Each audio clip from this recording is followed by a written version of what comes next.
connaissez certainement l'invité de cette nouvelle séquence qui est Stéphane Candler, parce que ça fait longtemps qu'il œuvre dans l'écosystème de la web. Vous pouvez l'applaudir, tout à fait.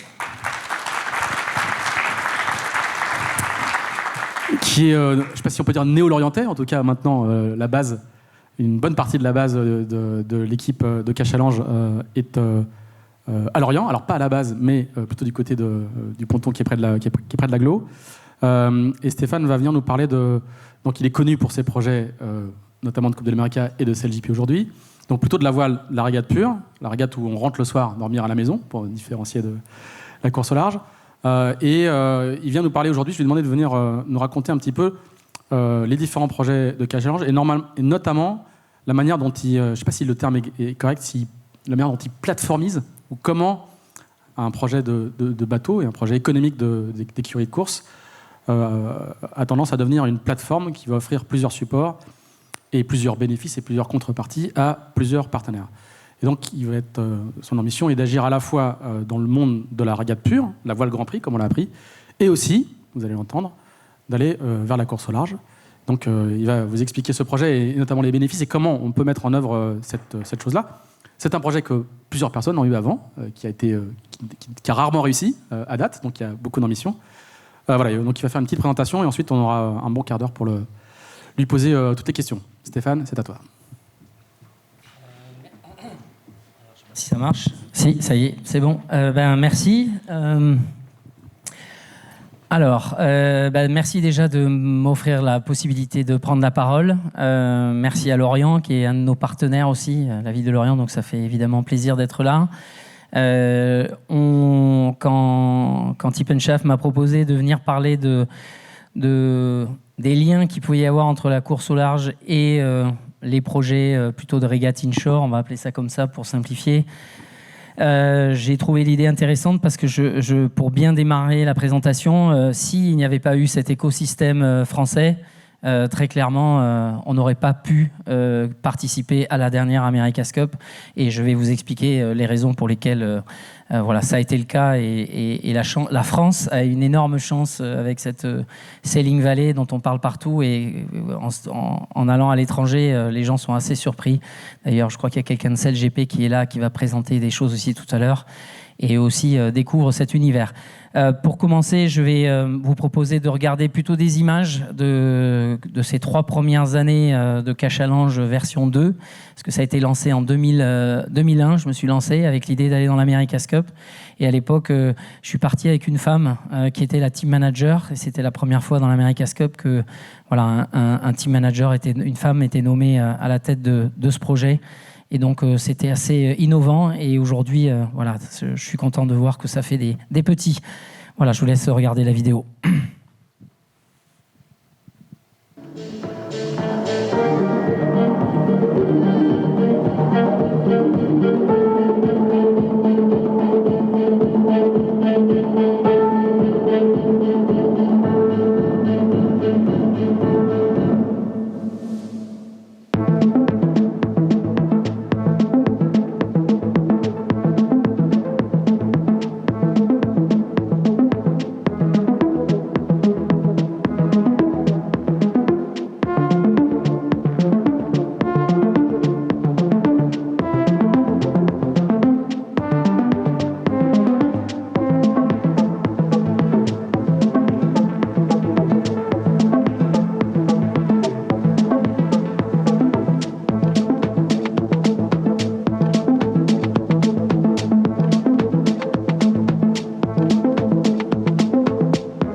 Alors je me suis dit voilà, que les images allaient parler d'elles-mêmes et c'est souvent le plus important. Voilà, donc ça c'est les 3 premières années.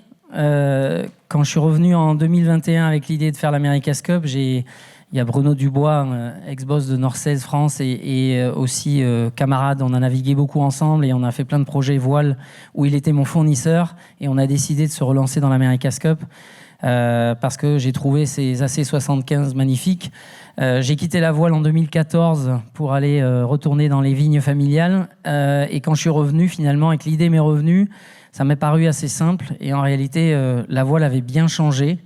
Moi j'ai navigué avec Bertrand Passé, Thierry Péponnet, des gens qui étaient plutôt de la filière olympique, America's Cup, et j'ai formé pas mal de jeunes générations, notamment dans ma première campagne America's Cup à Valence en 2007, entre 2001 et 2007. Et effectivement, le foil a été le précurseur qui a fait que la voile a complètement changé et qu'aujourd'hui, la voile, c'est bien plus qu'un sport. C'est devenu effectivement un sport et un sport de très haute technologie. Et en se parlant avec Bruno, on s'est dit, voilà, on veut faire l'America's Cup, mais on ne veut pas faire un seul cycle, on voudrait en faire 2.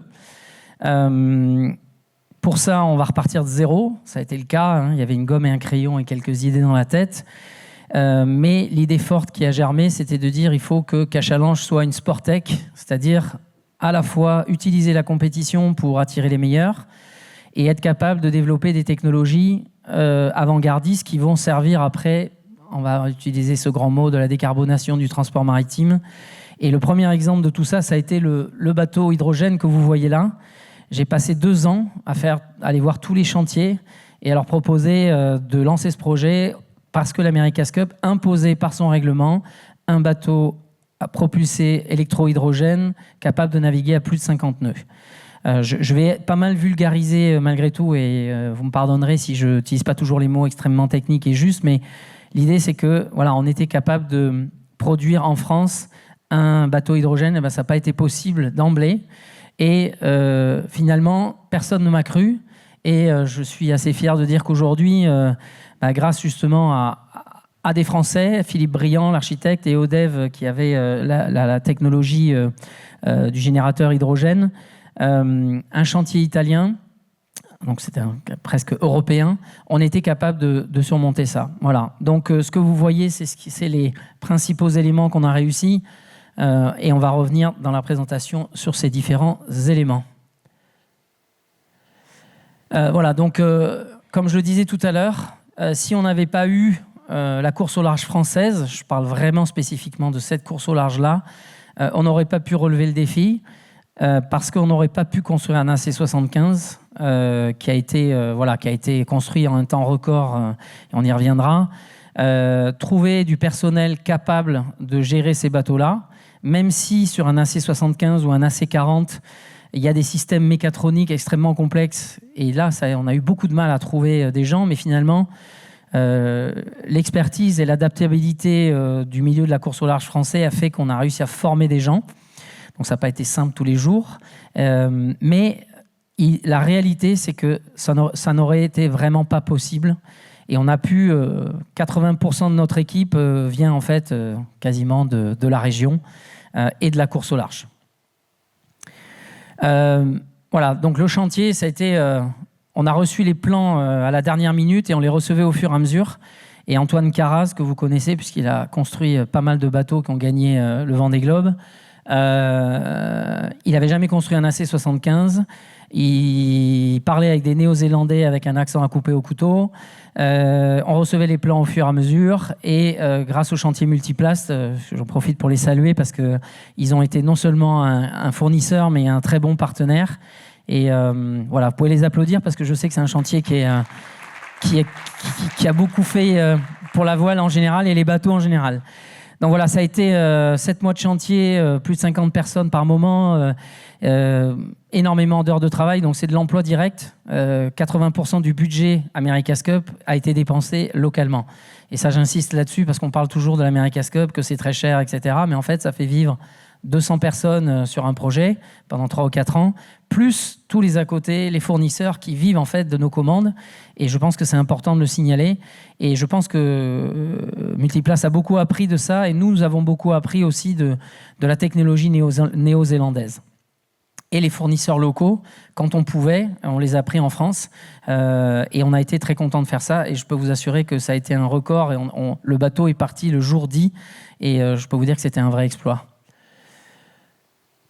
Voilà, donc à Barcelone, c'était aussi un challenge opérationnel. Là, vous voyez les images de la base quasiment lors d'un grand jour de régate, 2500 mètres carrés. On avait 120 personnes à plein temps à Barcelone qui venaient avec leurs familles, qui se sont déplacés certains 2 ans de suite. On est encore en train de démonter des choses là-bas pour les remonter ici, même si une partie du déménagement a été fait. C'était 45 containers, 60 camions en convoi exceptionnel, donc vous pouvez imaginer l'enjeu que ça représentait. Et tout ça, ça a été fait par des gens, je ne vais pas les nommer tous, mais qui ont cette capacité à s'adapter et à relever ce genre de défi.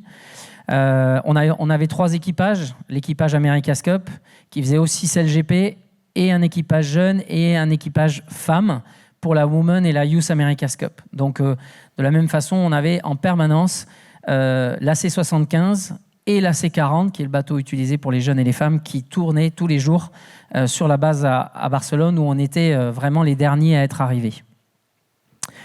On a travaillé, alors pour la petite histoire, je me rappelle, j'avais embauché Guillaume Verdier en 2003 à Vannes, alors que personne ne le connaissait, et il a rejoint le design team avec Benjamin Muil et un certain nombre de ses acolytes pour faire la première campagne America's Cup. Et Guillaume s'occupait de la structure interne du bateau. Et puis, il est parti malheureusement chez les Néo-Zélandais et on a vu ce que ça donne. Donc un jour, j'espère qu'on pourra le faire venir en France pour une campagne America's Cup. Mais en tout cas, avec Benjamin et Guillaume, on s'est tout de suite attaqué à une vraie révolution qui est en cours, en particulier dans la course inshore, c'est le simulateur. Aujourd'hui, c'est un outil absolument indispensable pour s'entraîner. Et aujourd'hui, si Team New Zealand domine la scène de l'America's Cup et de la voile en général, c'est une des raisons, c'est le simulateur. Donc, il y a une technologie néo-zélandaise et nous, on a voulu avoir notre propre technologie, c'est-à-dire développer notre propre simulateur. Et donc, avec Benjamin, qui nous a rejoint en tant qu'aussi designer, on a développé ce simulateur 100% français, le premier en réalité mixte, c'est-à-dire que vous voyez les jumelles qu'il porte, donc les 3 équipages, jeunes, femmes et équipage A, si je puis dire, ont utilisé le simulateur AC75 et AC40 et ils ont passé des heures dessus. Chez Team New Zealand, il faut savoir que l'équipage, ils viennent le matin, ils font leur sport et ils font 1 heure de simulateur, tous les jours. Et ils doivent répéter à la perfection les gestes sur le bateau en réel. Donc c'est vraiment une des clés essentielles. Si on veut repartir dans une campagne America's Cup, ce sera essentiel d'avoir cet outil et ce simulateur qui doit être extrêmement proche de la réalité. Ce n'est pas un jeu. Donc ça doit être comme en Formule 1 où ce sont vraiment les vraies voitures qui courent. Voilà. Ensuite, on a eu pas mal de marins. On a la chance en France d'avoir énormément de talent, justement grâce à la course au large, grâce aussi aux Jeux Olympiques. Voilà, on a eu quelques...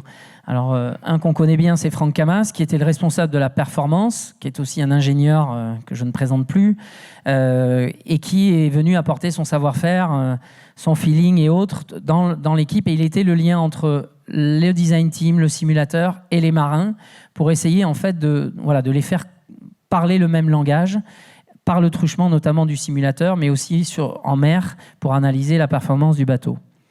On avait plus de 50 techniciens, c'est-à-dire les gens qui s'occupent de mettre un bateau à l'eau, un AC40 et un AC75. Tous les jours, nous, effectivement, on rentre se coucher, même si c'est tard, et on met le bateau à l'eau, on le démate, on le met dans la tente, et puis le matin, ça recommence, il ressort, etc., en fonction des objectifs, ou quand on va courir. Voilà, bon, Quentin Delapierre, Kevin Péponnet, qui était double vainqueur du Tour de France à la voile. On a beaucoup travaillé avec l'École nationale de voile et aussi la Fédération française de voile, parce qu'il y a beaucoup d'athlètes jeunes et femmes qui étaient dans la région. Et on a fait énormément de collaborations. Le simulateur a même été pendant un temps ici à Quiberon.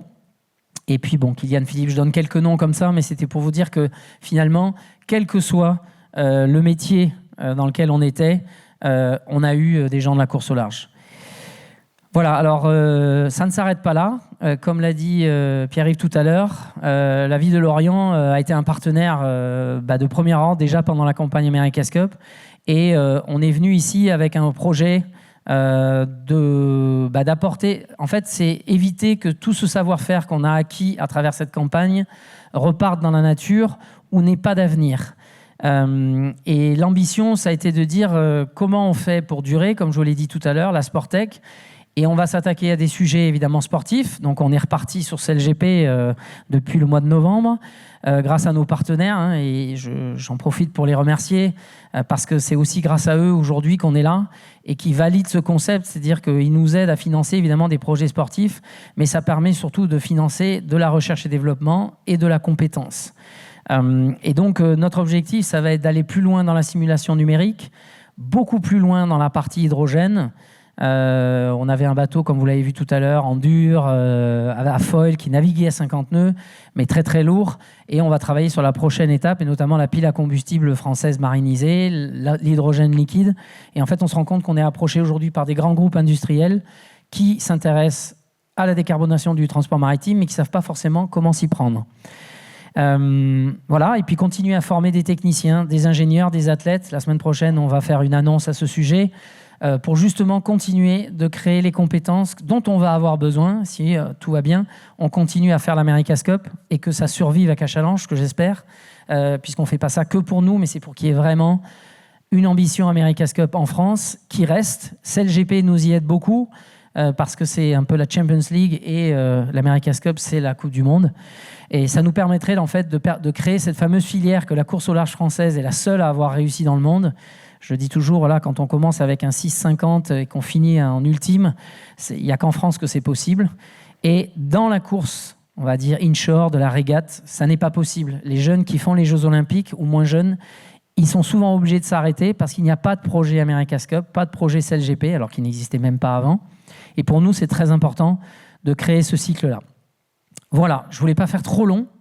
Et du coup, continuez la discussion si vous aviez des questions. Merci Stéphane.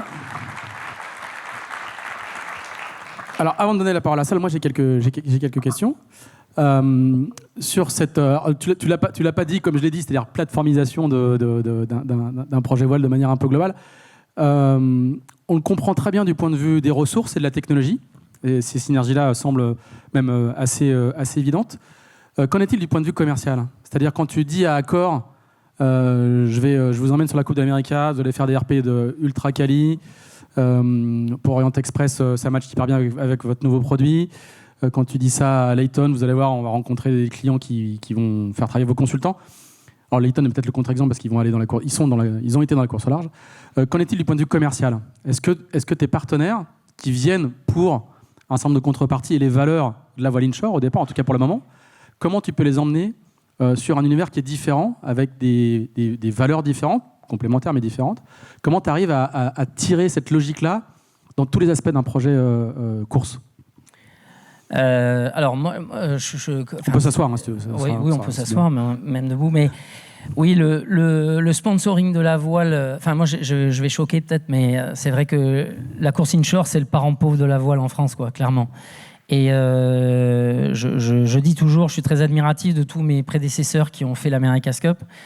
Certains qui n'avaient pas de milliardaires derrière eux et qui ont monté tout ça. Et c'est quand même grâce à eux qu'on a malgré tout une petite culture America's Cup, même une grande culture comparée à d'autres pays. Mais il est vrai que quand on va chercher des partenaires, c'est très différent de la course au large, qui est plus connue en France.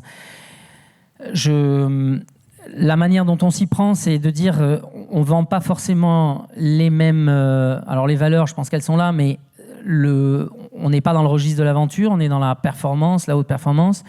Je vais être très honnête, ma première campagne America's Cup, quand je repense aux classes America, c'était des très beaux bateaux en photo, mais technologiquement parlant, c'était des veaux. Donc aujourd'hui, la voile à foil a complètement changé les choses. Le foil, c'est une idée d'Éric Tabarly, en tout cas c'est lui qui avait dit un jour les bateaux voleront, et aujourd'hui c'est une réalité. Et finalement, l'America's Cup a juste implémenté cette technologie qui s'est maintenant diffusée partout, et même pour la course au large très rapidement. Et la vraie révolution, elle est là. Et du coup, on parle de high-tech. Donc ça intéresse beaucoup les marques. On parle de diversité. La voile, pour moi, aujourd'hui, est le sport mondial qui fait le plus, pour moi, pour la diversité, parce qu'elle peut le faire, et elle le fait. Alors, c'est pas parfait, mais on se fouette un petit peu beaucoup, je trouve, parce que je trouve que, justement, il y a énormément d'initiatives, et qu'on voit de plus en plus de femmes. Alors nous, on n'en avait pas assez sur le plan technique, très honnêtement, parce qu'on a monté ça très vite, mais on sait qu'il y a des compétences. Et ce que je veux dire par là, c'est qu'il faut vraiment... cet aspect-là des choses, il est très apprécié par les marques. Donc il y a le côté, évidemment, sustainable, alors qui n'est pas toujours parfait, hein, mais en tout cas, c'est un sport qui est vu comme étant... voilà, je dis sustainable parce que c'est un développement durable, high-tech, diversité... Et puis, voilà, et puis c'est la compétition internationale. Il y a des marques qui ont besoin de communiquer sur le plan international. Voilà comment on a réussi à les embarquer. Alors ça, j'ai bien compris sur cette partie Voile Inshore, mais ma question c'était, comment tu vas réussir à les embarquer si tu pousses ta logique de plateforme à aller vers la course au large, par exemple? Comment tu pourrais arriver à les convaincre parce que je ne sais pas si on investit dans la plateforme ou si on investit dans des parts uniquement de la plateforme. C'est une question assez opérationnelle, mais du coup, est-ce que cette plateformisation va jusqu'à la partie commerciale? Oui, tout à fait. Alors, effectivement, je n'ai peut-être pas bien répondu à la question. Je suis un bonhomme politique. Oui, tu as raison. Non, on présente une plateforme, mais c'est une plateforme qui est extrêmement riche, et je vais venir sur ce point-là. C'est que, oui, la course au large, c'est évidemment une part essentielle du monde de la voile en général, donc on s'y intéresse. On souhaite apporter notre savoir-faire aussi, et qu'il soit utile pas seulement pour nous, mais comme voilà, le simulateur, des tas de technologies, c'est intéressant. Les marques aujourd'hui, elles ont besoin de communiquer. La voile, c'est pas un sport grand public comme le basket, le foot ou le rugby. Et donc, qu'est-ce qu'il faut faire? Il faut réussir à avoir quasiment 360 jours par an de compétition, d'histoires à raconter. Et c'est souvent le problème qu'on peut trouver en n'ayant qu'un seul projet. Donc ça, c'est évidemment une des raisons pour lesquelles on fait ça. Mais il y a un deuxième facteur qui change, c'est que de plus en plus, les marques sont investisseurs. Donc nous, le groupe Accor est actionnaire dans le Cachalange Lab, parce que pour eux, c'est aussi nous accompagner sur le long terme et nous accompagner quelle que soit la météo. Et effectivement, je pense que ça, c'est quelque chose qui change beaucoup. Ils veulent être soit propriétaires des actifs ou copropriétaires, ou accompagner le projet quand il a besoin de plus de projets. Et après, il y a la partie technologique. Il ne faut pas du tout négliger, qui chez nous va représenter une part importante du chiffre d'affaires. Oui, parce que ce n'est pas juste des supports de sponsors. Vous aurez aussi une activité de vente de vos savoir-faire et de prestations techniques autour des développements plutôt issus de la coupe à date de la course au large. Est-ce que ce projet, comme je l'ai dit en introduction, il y a eu déjà d'autres gens qui ont essayé de faire un peu ce grand écart, qu'il est de moins en moins, comme tu l'as assez bien raconté. Est-ce que les marques, par contre, elles sont convaincues de ça? Parce que pour elles aussi, c'est nouveau. C'est-à-dire que les gens qui ont eu cette ambition-là, ils se sont souvent heurtés à l'absence de clients, pour être très très clair. Toi, les premiers retours que tu as des marques, c'est quoi? Est-ce que quand tu leur dis ça, en gros, je vais caricaturer, on va vous emmener de la coupe au Vendée Globe, je caricature, mais pour la démonstration, ils te répondent oui, l'ensemble nous intéresse, ou il y a un travail de conviction à faire? Il y a clairement un travail didactique, clairement, mais en fait, c'est un peu, depuis que Cachalange version 2 a été relancé, on nous a toujours regardé du coin de l'œil en disant c'est impossible, on ne va pas y arriver, il y a toujours une bonne raison de ne pas le faire. Je pense qu'on y est arrivé vraiment sans aucune prétention, mais le concept Sportec a fonctionné. Et c'est pas automatique, mais le concept de la plateforme, je sais que c'est ce qui les intéresse. Encore une fois, je ne peux pas tout dévoiler aujourd'hui, mais la semaine prochaine, vous aurez quelques nouvelles et vous verrez qu'effectivement, ça fonctionne.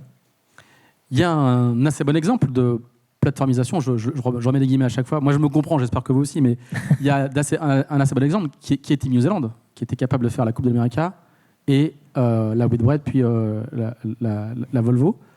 Oui, la Volvo. Est-ce que, quand tu discutes avec tes homologues étrangers, notamment sur la coupe, est-ce que c'est des modèles qu'ils ont un petit peu en tête ou ils restent beaucoup plus verticaux dans leur choix de développement et d'organisation? Il y a eu des tentatives avec les Suédois, mais qui ont plutôt été dans la partie technologique. Donc, ils ont développé Artemis Technologies. Team New Zealand, clairement, a développé cette idée-là, alors de façon un peu indirecte, mais aujourd'hui, ils sont clairement en train de se positionner comme une équipe qui fait gagner. Et avec des compétences et de la technologie qu'ils développent eux-mêmes. Nous, on a utilisé tous les systèmes Team New Zealand, on avait exactement le même bateau, à part les foils. Et on s'est rendu compte que même en ayant la technologie, il fallait savoir s'en servir. Et aujourd'hui, la force de Team New Zealand, c'est vraiment ça. Voilà. Et alors, oui, on n'est pas nombreux en fait à proposer ça, et on n'est pas nombreux aussi à avoir la richesse de la voile française. Donc, on espère qu'on va réussir ce pari. Même si je ne considère pas que ça soit un pari, parce que tout est... La perméabilité entre les univers, finalement, elle est assez évidente quand on parle au quotidien entre les marins. Audrey Augereau, qui était pilote de la C40 pour l'équipe femme, elle s'est révélée bien meilleure que certaines qui étaient barreuses pour des barreuses olympiques. Tout ça parce que elle avait l'habitude du gros bateau. Elle avait l'habitude de barrer à haute vitesse, ce qui n'est pas toujours le cas dans l'olympisme. Et elle faisait beaucoup de chaînes 50. Elle va avec Coesio. Exactement. Et c'est pour ça que voilà, c'est un exemple type de coureuse course au large qui s'est adaptée très bien à la course inshore. Est-ce que ce projet-là, la manière dont tu le présentes et dont tu le promeus, c'est aussi, est-ce qu'il n'y a pas un gros enjeu RH derrière, au sens même recrutement du terme? C'est-à-dire que on sait que la Coupe d'Amérique, c'est la guerre des talents, au sens vraiment littéral du terme. Je ne sais plus, à une époque, dans les budgets d'un défi, les coûts humains, c'était 30 à 40% du budget. C'est toujours vrai. C'est toujours vrai, voilà. Donc c'est quand même une bonne partie de l'enjeu. Et on ne sait pas encore où va avoir lieu la nouvelle coupe. On sait pas. On commence à savoir. On commence à savoir à peu près sur quel bateau ça va être, mais c'est pas encore, tout ça n'est pas formalisé. Donc il y a un mercato qui est en cours. Est-ce que c'est aussi un outil au service de la rétention des talents, quoi? Complètement. Parce que c'est très clairement l'objectif. Parce que je vais compléter, et c'est pas une. Je dévoile pas un secrétaire en disant que les salaires que vous offrez chez Feu Orient Express Racing Team, on verra comment ça s'appellera le prochain, mais les salaires des Français ne sont pas ceux que peuvent proposer les Anglo-Saxons, qui ont des moyens souvent supérieurs. Donc du coup, proposer ce type de projet, de dire en attendant la coupe, tu vas pouvoir travailler sur un IMOCA, tu vas pouvoir travailler sur des technologies de propulsion décarbonées, c'est un argument central dans ta capacité à les garder? Oui, c'est tout à fait ça. Les marins, j'allais dire, ils peuvent toujours trouver des embarquements. Et c'est vrai que pour les ingénieurs et les techniciens, c'est plus compliqué. Ils trouvent aussi. Donc, ce qui s'est passé, puisqu'on a arrêté en octobre la campagne America's Cup, et évidemment, beaucoup de gens sont repartis se reposer. Mais globalement, on a réussi à garder à peu près 25 personnes du groupe et des personnes essentielles en repartant sur 16 GP, en travaillant sur des projets de bateaux hydrogène et autres. Voilà. Donc, effectivement, on essaie de garder ces gens-là occupés dans le bon sens du terme. Et justement, on en parlait avec les équipes America's Cup concurrentes, entre guillemets, qui continuent. Eux, ils font essentiellement du retainer. Et les gars sont payés à rien faire. Et d'ailleurs, ils nous demandaient, mais vous faites quoi? Nous, on travaille. Donc voilà, et on a essayé de garder ça. Et je pense que, alors c'est pas parfait, c'est pas facile tous les jours, parce qu'évidemment, tout le monde rêve de faire l'America's Cup. Mais on a réussi, à travers, je pense, de créer cette continuité, surtout sur cette catégorie des ingénieurs qui sont les plus durs à trouver et qui étaient clairement un handicap chez nous. Parce qu'on n'a pas dessiné le bateau, on a contribué à son développement, mais donc ça, on avait du mal. Et là, on a des gens maintenant des autres équipes qui viennent nous voir. Voilà, ce qui est nouveau. Dans tes rêves les plus fous, ça peut aller jusqu'où ce modèle de plateforme? Alors, on a compris, on part de la coupe et de la voile inshore. On va jusqu'où? On va jusqu'à l'IMOCA, on va jusqu'à l'ultime, on fait du classe 40, on dessine des cargos à voile, on va jusqu'où? Oui, c'est un projet très ambitieux.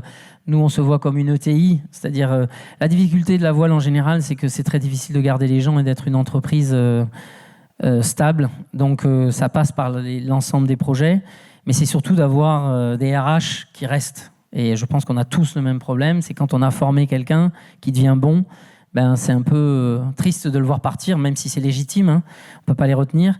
Mais oui, le but, c'est d'être un spécialiste de l'hydrogène, je vais être très clair sur le maritime, et aujourd'hui, on a même des très grosses marques industrielles, enfin des gros groupes industriels qui viennent nous voir parce qu'ils ont, à travers le bateau hydrogène, ils ont été stupéfaits qu'une petite équipe de 120 personnes puisse aussi faire ça. Donc c'est d'être dans cette partie technologique, software et hardware, c'est d'accompagner des projets sportifs de tout type où il y a de la technologie. Hein. On ne va pas apprendre un gamin j'ai un gamin, en tout cas un olympiste à piloter son bateau, même si en termes de performance, on peut apporter des choses. C'est accompagner. Et le projet avec Lorient, c'est de travailler sur la digitalisation du monde maritime. Donc ça, c'est un projet plutôt industriel.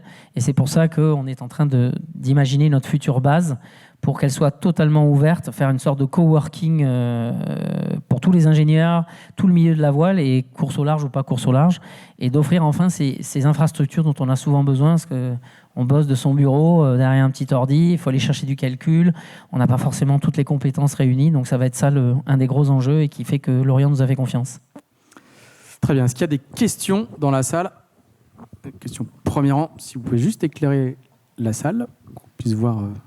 Bonjour, j'ai une question pour vous. J'imagine que vous ne donnerez pas les montants des contrats de partenariat. Pour autant, dans la mesure des valorisations que vous faites, comment est-ce que vous fonctionnez ? Est-ce que vous fonctionnez par plateforme, comme a évoqué Pierre-Yves, ou sur l'ensemble du projet ? Et est-ce que vous avez des ordres de grandeur à nous partager ?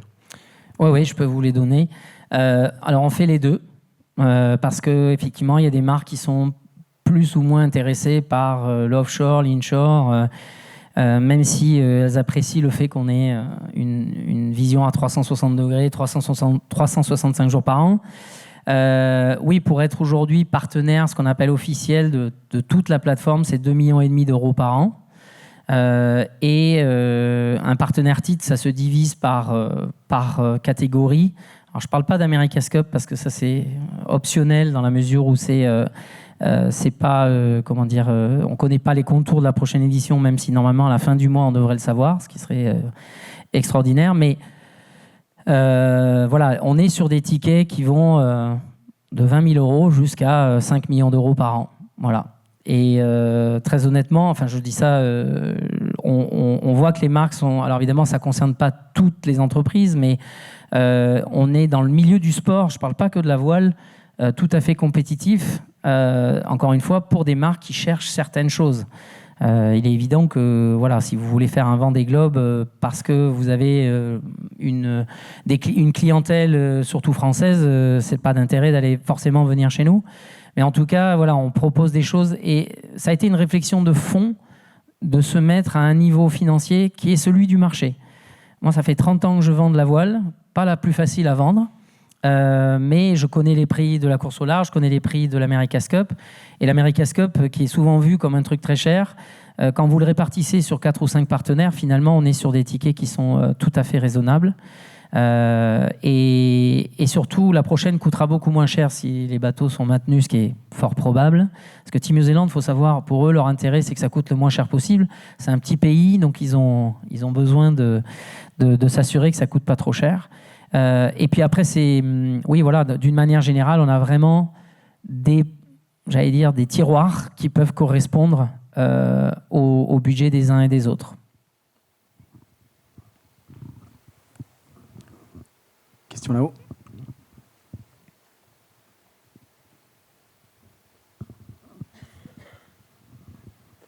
Bonjour, merci. C'est vrai que vous rappeliez que ça fait 30 ans que vous essayez de vendre la Coupe d'América et vous avez la foi, et c'est bien, il faut qu'il y ait quelqu'un qui ait la foi pour la Coupe d'América en France, parce que... Je vois la question arriver. On manque pas de gens qui ont la foi pour la course au large. Est-ce que vous risquez pas de perdre un peu la foi dans la Coupe d'América en venant vers la course au large, où on est déjà très nombreux ?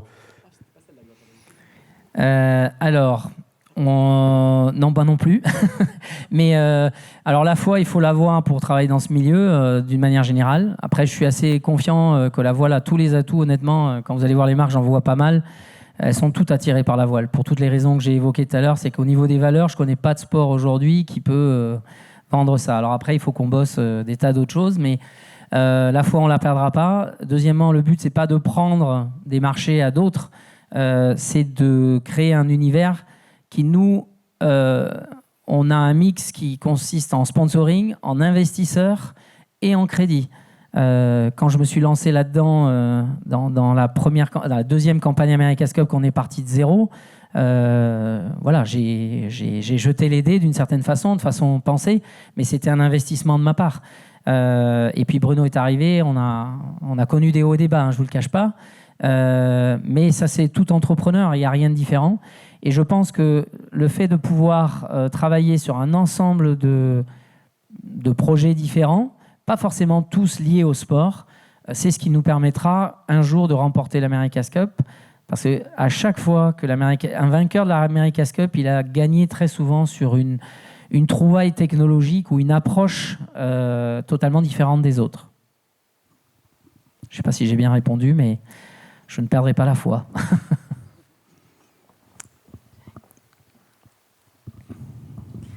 Bonjour, Julie au Sport Pendwick. On parle beaucoup de performance sur la Coupe de l'América.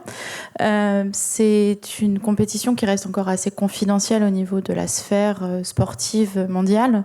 Moi, je me posais la question de CLGP qui prend le pas d'un point de vue médiatique, populaire.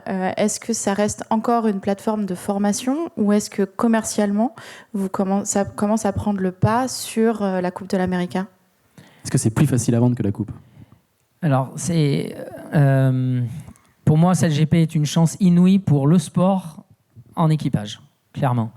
L'America's Cup, on lui a annoncé sa mort à peu près tous les 10 ans. Parfois, elle fait bien pour se tuer toute seule, ou certains font qu'elle peut mourir d'elle-même, mais finalement, elle renaît toujours, et vous allez être surpris de ce qui va sortir, je pense. Si tout ce qui est annoncé sort, ça va être... voilà. Et ce qui est assez rigolo à regarder, c'est qu'aujourd'hui, la Nouvelle-Zélande, on va parler de deux personnages, Russell Coutts et Grant Dalton, se tirent la bourre pour être celui qui va être le plus prestigieux ou le plus réussi. Et je pense que c'est une très bonne chose pour notre sport, parce que ça oblige tout le monde.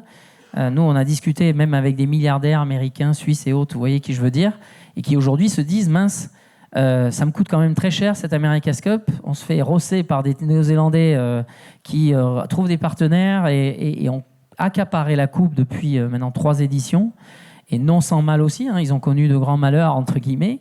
Donc moi, au contraire, je suis un grand fan. Et bon, vous l'avez su, on a investi dans CLGP. On est maintenant une équipe indépendante. En 2009, Russell Coutts m'a appelé et m'a dit voilà, je veux monter un concept de franchise dans la voile. Ça s'appelait la World Sailing Team Association. J'ai créé le premier événement à Nice à l'époque. Ça s'appelait Louis Vuitton Trophy et c'était l'ancêtre de ce qu'est aujourd'hui CLGP. Et Larry Ellison était fortement impliqué. C'était la période de transition entre les deux America's Cup. Et ça a tué la voile, c'est sûr. Et l'idée que Russell avait était absolument géniale et j'ai foncé de suite. Bon, pour plein de raisons, ça s'est arrêté. Une fois qu'il a gagné la coupe, il fallait mieux aller dans la coupe. Mais en tout cas, aujourd'hui, heureusement qu'il y a CLGP parce que nous ne pourrions pas faire ce qu'on fait actuellement avec Cachalange parce que nous avons pu continuer alors que l'America's Cup ne bouge plus depuis le mois d'octobre. Nous, on sait plein de choses et il faut se méfier jusqu'au bout. Mais CLGP, c'est une énorme respiration et c'est l'avenir, pour moi, très clairement de la voile. Mais il faut voir ça comme la Champions League. C'est les mêmes joueurs qui jouent un jeu différent, mais de très très haut niveau. La semaine dernière, je peux vous dire qu'on rame derrière les 5 premiers là, de CLGP. Maintenant, les équipes qui sont devant, c'est vraiment très dur de les rattraper. Et pour nous, pour les athlètes, d'abord c'est un projet qui a été fait pour les athlètes, et puis aussi pour les propriétaires. Si on a réussi à attirer quelqu'un comme Kylian Mbappé, ça prouve qu'aussi le sport est en train d'attirer d'autres gens. Sébastien Vettel de Formule 1. Et moi, je crois que c'est ça la clé. C'est faire que la voile devienne du business, qu'on le veuille ou non. Et finalement, dans le Vendée Globe, c'est très business aujourd'hui et c'est une bonne chose. Alors, il faut éviter les dérapages, mais qu'on connaît ça dans d'autres sports. Mais en tout cas, moi, je trouve que c'est une chance, vraiment. Et ça n'est pas concurrent du tout. Ça l'est pour des raisons d'ego, mais ça ne l'est pas. Au contraire, il faut qu'on puisse former les jeunes, les femmes, et ça va venir. toutes les équipes de la Coupe sont sur CLGP, à part Alinghi peut-être, mais qui doit avoir quand même quelques... Les Américains, Alinghi, et je peux vous dire que tout le monde essaye de rentrer dans CLGP. Très bien. Merci beaucoup Stéphane. C'est la transition parfaite avec l'intervenante suivante. Un grand merci à toi d'être passé par chez nous.